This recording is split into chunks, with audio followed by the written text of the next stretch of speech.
Bonjour, c'est Nelly Kiel Du cabinet de psychothérapie coaching aux êtres soi.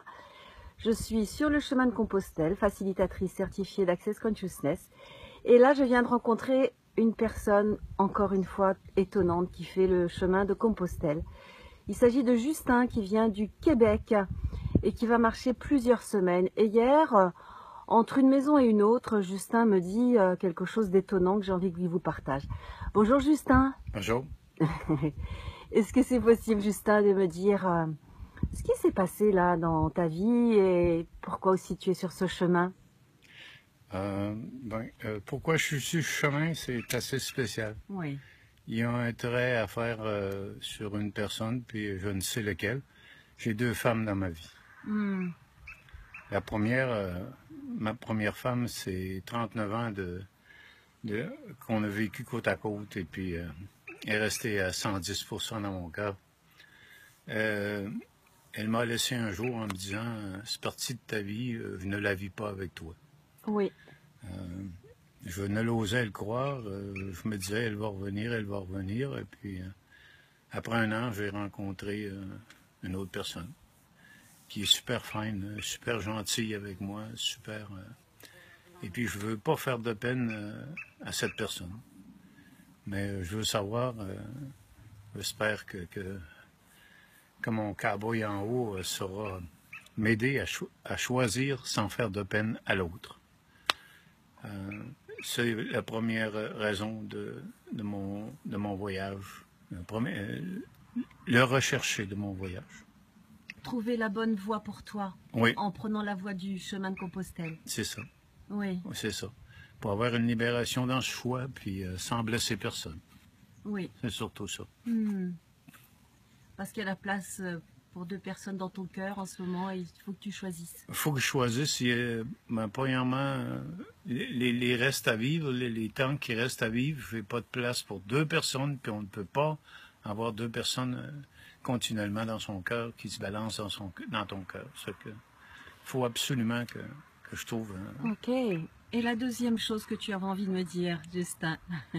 Hier, on s'est parlé, toi et moi, d'un petit bout de ma vie, c'est que j'étais à l'hôpital général au Québec, et puis à un moment donné, mon cœur, un bon matin, cessait de battre.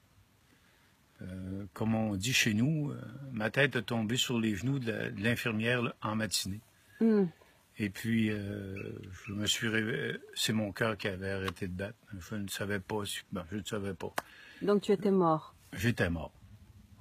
Mais étant chanceux, c'était à l'hôpital que ça s'est passé.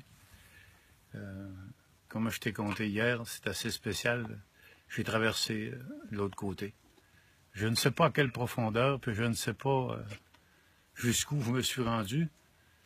Je me suis ramassé... C'était comment? Spécial. Tu sais, quand on dit l'âme, on ne sait pas ce que c'est l'âme, mais c'était à peu près tout ce qui me restait de moi-même. Ben, pas tout ce qui me restait. C'était... Immense. Oui.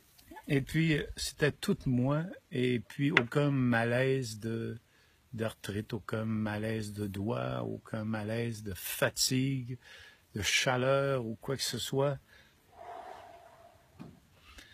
Je me suis retrouvé comme devant une porte, et puis il n'y avait pas une multitude de gens, il n'y a pas une multitude de gens pour t'accueillir, il n'y a pas d'êtres qui viennent t'accueillir, il n'y a pas, en tout cas, dans le chemin. Pas ce que tu as entendu et vu. Oui. Ouais. Dans ce que j'ai vécu, moi, il n'y avait pas d'applaudissements ou de party qui m'attendait.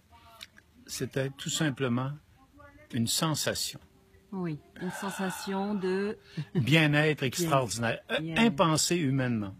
Impensé humainement. Et qu'est-ce qui s'est passé après? C'est que, comme j'étais à l'hôpital, comme je t'ai conté hier, eux, ils m'ont mis une espèce de grosse pile, un pacemaker extraordinaire là, qui te mettent après. Et ils ont décollé mon cœur. Je ne sais pas si c'était le bon moment ou... Des fois, je me demande même si c'était le bon moment. En tout cas, le revenir, c'est quelque chose d'extraordinaire. On est dans on va dire, Moi, j'ai tout le temps fait l'image d'un habit d'homme grenouille, tu sais, qui est toute pleine d'eau. Tu Oui. essaies de rentrer ta jambe dedans, c'est trop restreint. Tu sais, t'es même pas capable de rentrer tes orteils, puis il faut que tu rentres le pied. T'as pas de place pour le pied, puis il faut que tu rentres la jambe. Pour rentrer dans ce corps, pour revenir dans mon corps. Tu m'as dit l'image d'un... d'un vrai costume de plongée mouillé à l'intérieur. Et que tu n'arrives pas à rentrer dedans, c'est Tu trop n'arrives étroit. pas à rentrer dedans. Et de chaque partie de ton corps, tu n'arrives pas. Et puis, les malaises, pas les malaises, Les désagréments. les physiques. désagréments du corps reviennent. Hmm. Les désagréments du corps. C'est là qu'on s'aperçoit qu'esprit, on soit en plénitude. En tout cas, c'est le petit bout de chemin que j'ai vécu. Waouh, merci de bien vouloir partager ces moments si profonds, Justin, et d'oser les partager à d'autres personnes. Je suis sûre que ça parlera. Si tu es revenu ici, c'est pas pour rien, c'est aussi pour que tu témoignes de cette autre réalité sur cette terre et de ton cœur qui aime beaucoup ces deux femmes. Et là, tu vas sur ce chemin trouver le juste chemin pour toi à l'intérieur. Merci, Justin. Merci. Bonne route à toi. Ça peut aider quelqu'un. Merci. Vous pouvez me retrouver sur www.oser-être-soi.fr. À bientôt, au revoir.